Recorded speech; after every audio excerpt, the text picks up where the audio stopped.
I was able to found the company in November 2019, a company that basically targets group drinking parties, nomikais, public events 3 months before the lockdown started, which was a huge disaster.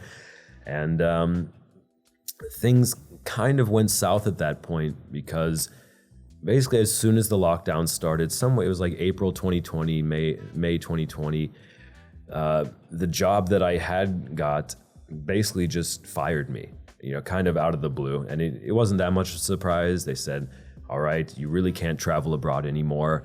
This overseas business, it's not really going to happen with all these lockdowns. They offered me a small severance pay and said, good luck with your with your startup in Tokyo.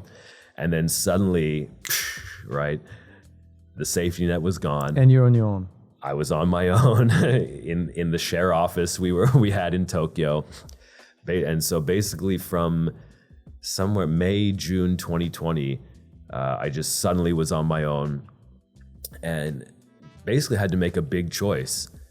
Okay, do I believe in this idea enough to keep this going with my own savings, dedicate myself 8 hours a day to seriously get into the office and just grind myself to make this happen?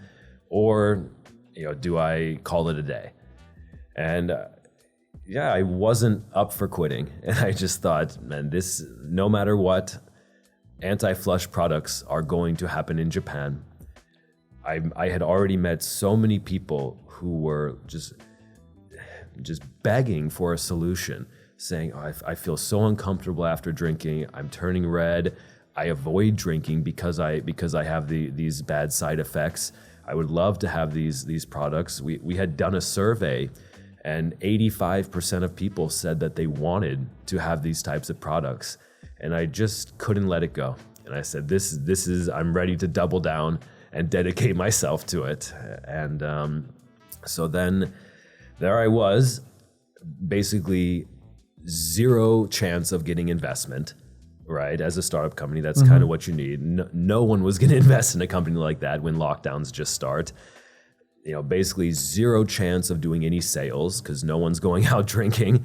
There's no way a drugstore is going to take a chance on a new brand at a time like that.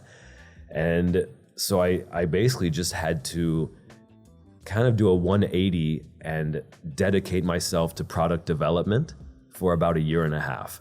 And just, all right, I'm going to work on the brand. I'm going to work on the product itself, do some testing, see what works, and just double down on that avenue.